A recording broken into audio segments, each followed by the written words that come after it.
Good morning, internet. Well, actually, it's good afternoon. I got that one wrong. Okay, so today, bit of a different ride today. Today we're taking this old girl out, the transalp. Right, as you can see, weather's nice for the change, but we seem to be holding a bit. So, without further ado, we will get ourselves sorted out and we will have a nice little run, hopefully. Okay, well, I hope you're all well.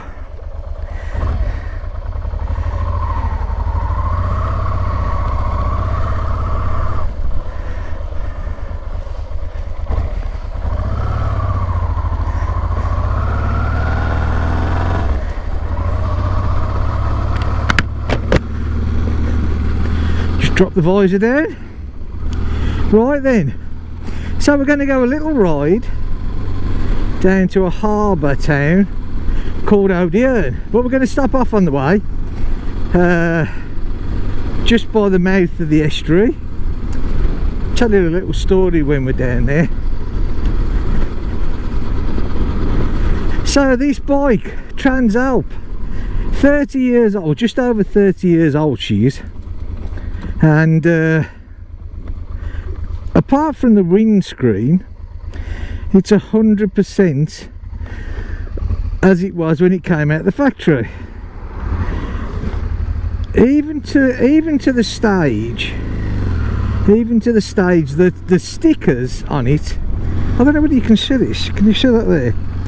The stickers for the petrol, the ones on the back for adjusting the chain, all original, all what was put on when she came out the factory. And it started off life in the UK and was owned by an elderly gentleman, and he just bought this bike to go fishing on, and then a guy bought it off him and brought it over to France, where he didn't really do anything with it. It sat outside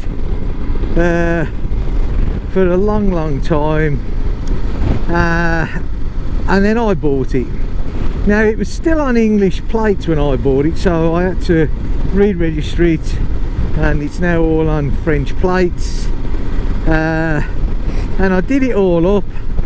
Luckily it just needed a really good clean, really, and a damn good service. And well, I took it all apart, basically, all the carbs, and took them all apart, and God knows what else.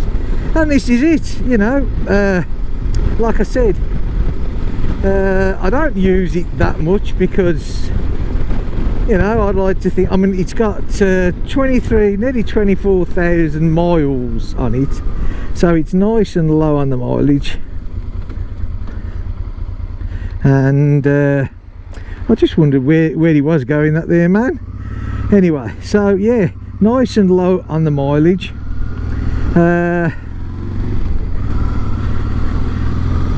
So that's the history of it. Right, a little bit more information.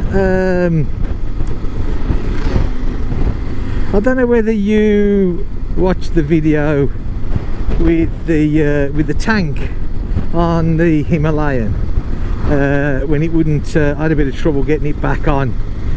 So it is all back on now, obviously, because I was out in it the other day. But I thought to myself, you know, it's a new bike, it shouldn't really be like that, should it? For whatever reason, really doesn't matter. And I'm not one for moaning and groaning and phoning people up and saying, but I thought to myself, you know, if there's a problem somewhere, then the manufacturers should really know. So I'd sort of heard that the factory in India has got a really good customer services department, which these days, I've got to be honest, is unusual, or it certainly is here in France. I think the French have probably got one of the worst customer services in the world, they really have. But that's a different kettle of fish. So I sent Royal Enfield an email just outlining what I'd done and the problem that I'd had, and within 20 minutes I had a reply which I thought was really good, and it was hello, sorry to hear about the problem, blah blah blah. And they asked for a little bit more information. They also asked for the VIN number, reg number of the bike, which dealer it was bought from. So I straight away sent it back to everything that they asked. Now this was last Friday, late Friday afternoon, so to be honest I didn't expect any sort of reply over the weekend, but Monday morning I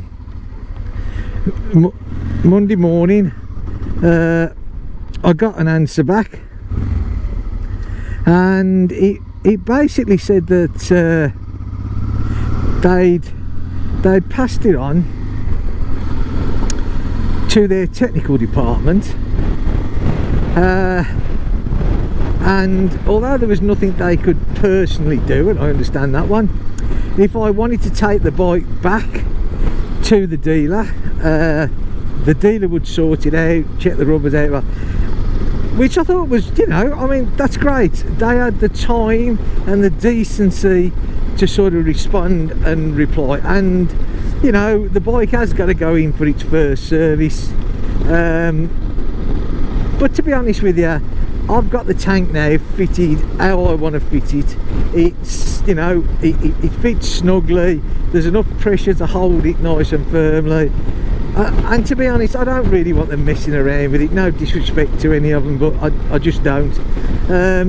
So, but the whole point is, I thought that the customer services, the reply and everything else was really good. You know, they took the time to reply, which that alone I thought was, you know, was really good.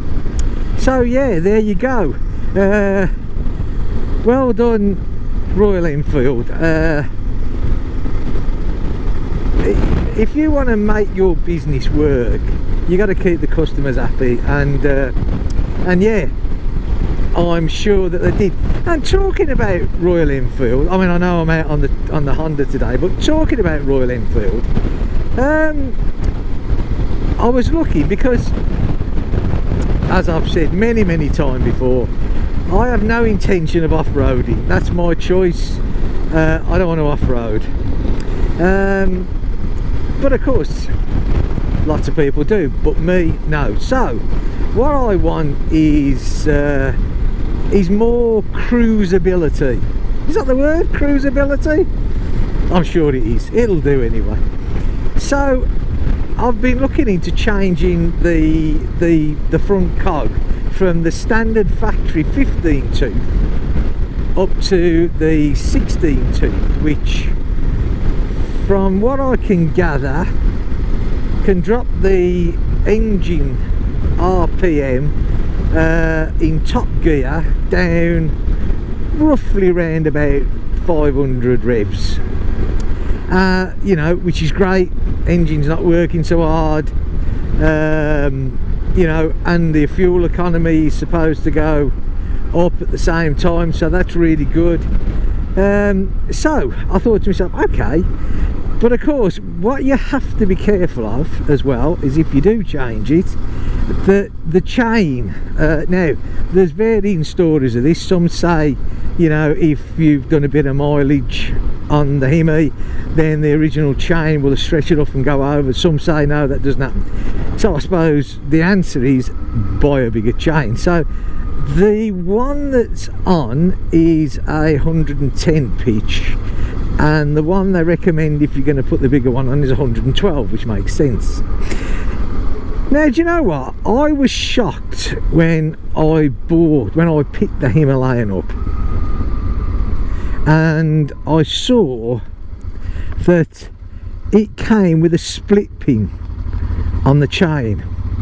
I mean, I haven't had a split pin on a chain for years, you know. I think the BSA back in the 70s that I had was probably the last. Anyway, and I was a bit horrified at first. I thought, oh my, you know, because it's like, it's something that you're not used to, so you think, oh my god, you know, technology's took a huge step back. But when I actually looked into the change, the replacement change, and it didn't matter, JT chains, DID chains, they all come with a split link. And of course, it, you know, the brake horsepower on these bikes, you know, on the Himalayan isn't high, and I think they recommend that, you know, as long as it's under 40 brake horsepower, which the Himalayan is, that it's fine, but don't quote me on that. But yeah, so basically a replacement, I was looking at Hitchcock's in the UK for this. I think the sprocket is around 20 quid, and if you go to the JT chain, I think that's around 55, I think it is. So yeah, something to look at. Right, this is a place called Ponquois that we're in now. That's the estuary there. Well, that's where it sort of ends and turns back into a very small river. Ponquois is up there, but we're on the very outskirts of it. This is classed as a medieval town. They have some good things here in the summer. Little, you know, do's and markets and all that. And if you actually go up into the town, which we're not going to do, but if I ride past, I'm trying to think, there's a couple of side roads that I might be able to glimpse the camera up, but it's all cobblestoned and really narrow roads, you know. In fact, most of them now are sort of shut down to traffic. I don't know if you can look up there, where you don't really get a view up there. If you can look up there, see there, maybe, oops, hello. Yeah, not the best thing to do when you're driving along is look in the opposite direction. So, but yeah, it's a really cute little town. Yeah, and you'll probably recognise, if you saw the last video that I put on about the drone, this is, well, not this right here, but up the estuary there is where I actually flew the drone. So yeah, this is Ponquois. Nice, cute little place it is. In fact, I think this sign up here, the one that's hanging up, might actually say medieval town. You watch, it probably won't. It'll prove me wrong. Or does it? I think it might do. No. That's saying that it's that's saying Petite Cité de Character in the Breton. So basically it's a city with character. A small one. Petite. We like petite. Right,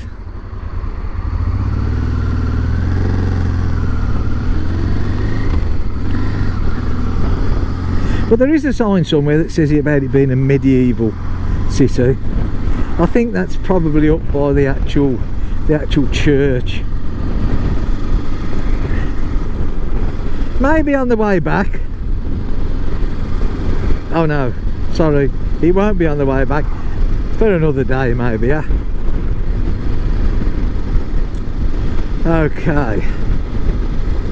Do you know what? It's quite strange, really. I mean, I know this Honda is, you know, just over 30 years old with low mileage, but it's still quite old technology. It's still, you know, it's the carburation model, obviously, you know, and being a V-twin, I always find V-twins, no matter, you know, I mean, Harleys have got to be the one. I mean, dearly me. Once again, I'm not a Harley lover, but that doesn't mean to say that there's anything wrong with Harley Davidsons just because I don't like them, other people love them. It's personal choice, but I always find V-twins to be lumpy, you know. I don't know, maybe it's just me, but I do. So when I got the Himalayan, I had a lot of talk about the Himalayan, saying, oh, you know, they're really rough, you know, they don't run smooth, and you know, and do you know what, they get an awful lot of bad publicity, they really do. And you know, they get an awful lot of unfair publicity, you know.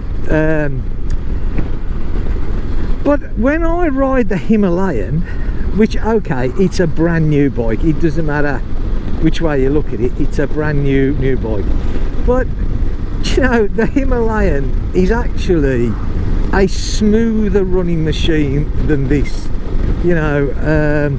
Even though this is a 650 twin, it's, you know, I hope this geezer's going to stop. It is indeed. You know, you do appreciate that the Himalayan is a nice, easy bike to ride. It really is, you know. I mean, this isn't a heavy bike. It's the ground height that I would imagine has got to be more or less the same, because Himalayan I get me both feet down, this I get me both feet down, and I'm only 5'8.5", so you know, and most of that is the top half. I've only got little short legs, so yeah, you know, I do find the Himalayan a really comfortable bike to ride. I know maybe at tick over they sound to be bop bop bop bop bop bop bop bop, but what do you expect? It's a single cylinder, for Christ's sake. Still, never mind. Right, it's looking a bit, we've nicked the sun, a bit cloudy at the moment, which is a shame, but still, never mind. I do like this piece of road here.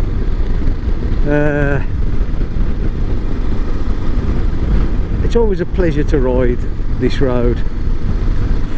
I'm not one for straight roads, it gets so boring, but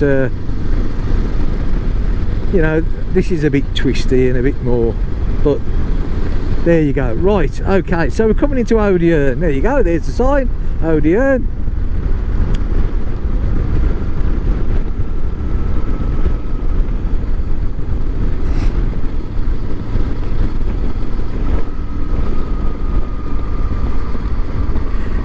And we're just going to turn off at this island here, and we're going to go down to the car park.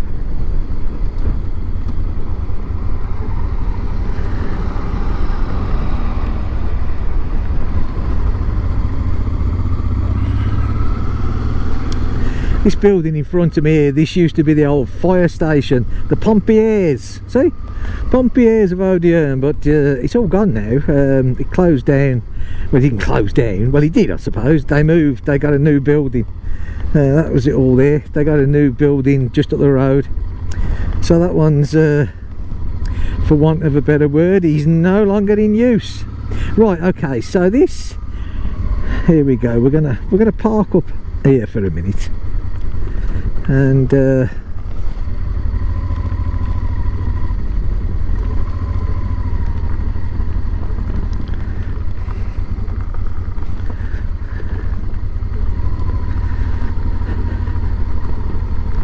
little bit of a story here. So this here is where a lot of people, if they've got their pleasure boat, this is where they tend to keep it, because that's what this, oh, look at that yacht there, look, see it, well and truly on its way down. I don't think that'll be going anywhere soon. So this is where people tend to keep the pleasure boats, and basically if you've got a boat here, you go to the Marie in Odeon and he allocates you a spot, and then you get the buoy, or the buoy as it's called in France, the white bally thing that's attached with a chain to a concrete block which is normally poured in a tyre, and then the whole thing is done. If you, the ones that are out there, there's a geezer here with a boat, and he's got a big inflate, it's like an upside down parachute, and they inflate that up and he takes it out, it's dropped down. But the ones that are in, if you look across there, the ones that are near the side, you climb down the rocks, that's all the way along here, you climb down the rocks and you pull the boat in on the rope, and you get in your boat. Now those ones, basically you just sort of walk out and do it. Now this is the story. So when I first came out here and I got my boat, I made my concrete up, my chain and my buoy, and a couple of mates come over from the UK. I'd only lived out here about 18 months. A couple of mates come over, Harry and Arthur, great lads, fantastic friends. Anyway, and they said to me, oh yeah, Carl, we'll check that out for you. And so I drove down in a car and they came down on the bikes and they sort of get it out, and we go down the bank there, which is just in front of us, and it seemed pretty simple, walk out, put it down. But the trouble is, what none of us had really thought, and I suppose we should have done, is when the tide goes out here, this is just silt, this is mud and silt. And they walked out and man, they sunk to the knees. You have never seen, honestly. And oh, it stinks. Years of dead fish, diesel, oil, oh dearie me. But you know what, fair play to the lads, and I still think to this day, they just straight out, you know, and it was all in situ and the boat was there. Anyway, there you go. But I've now sold the boat. I don't bother. I'm not really a boat person, as I found out. Bikes yes, boats no. Right, we're gonna have a little, we'll continue with our ride.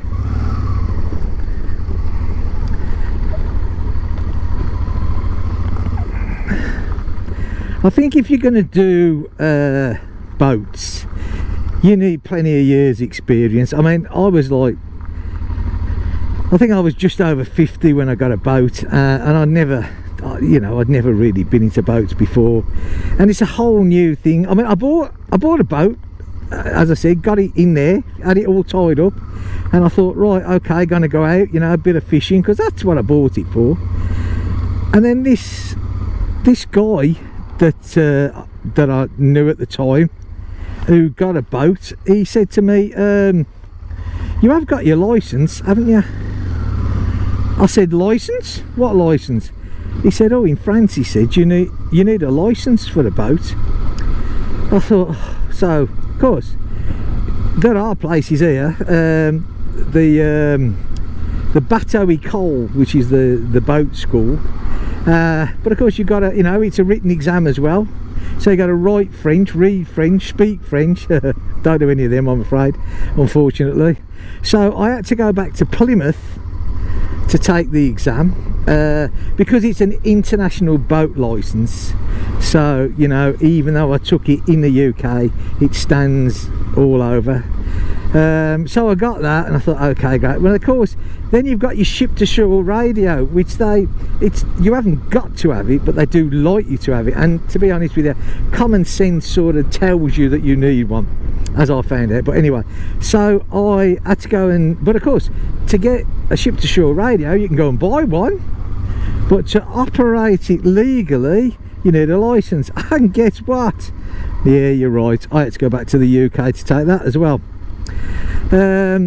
So there I was, all set up, and I'm out fishing, went out a few times with another friend that used to live here, English, and no, we had some good times. But the one time we went out and we sat there, beautiful day, got our sandwiches and we sat there fishing, we got the anchor down, and it's great. And then all of a sudden, in the distance, and it looked a long way off, you could see this black line coming. Well, of course the black line was clouds coming in, but you know what, it got here so fast, and all of a sudden the sea, big swell on it, the wind picked up, and you know, this is where experience counts, because before I knew it, my little boat didn't have the power to get back into this harbour, and it was really scary. I mean, I know it sounds silly, but believe you me, it was.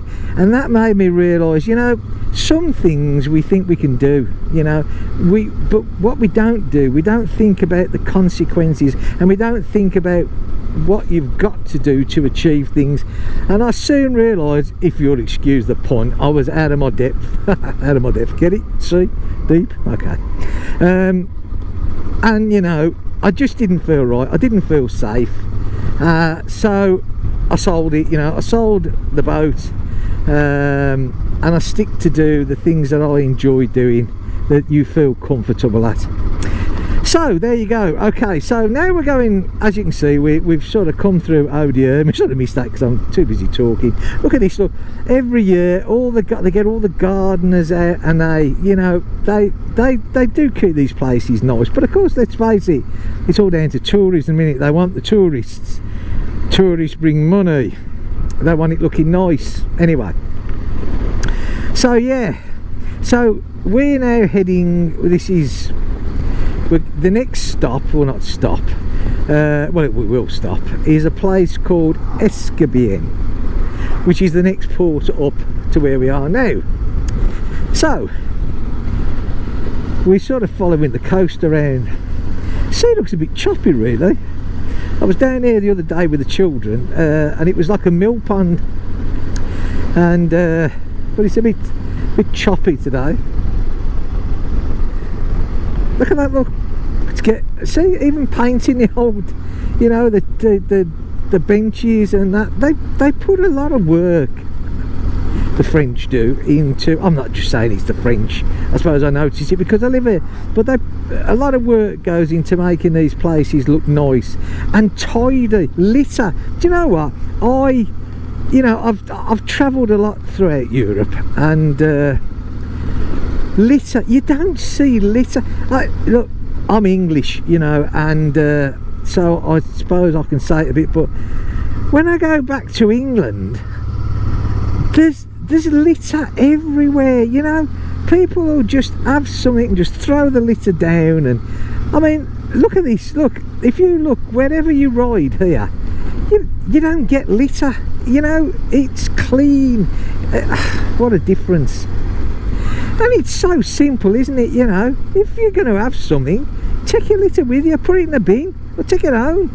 You know, I don't know. Still, anyway. So, we have the beaches. This is the main beach on the left. This is the main Odium beach here. And that, like, it goes all the way around there. I don't know how good the GoPro's picked me up, good I have. And goes back into Odium Harbour. And so I come down here a lot in the summer with the kids because it's handy for us for a start off.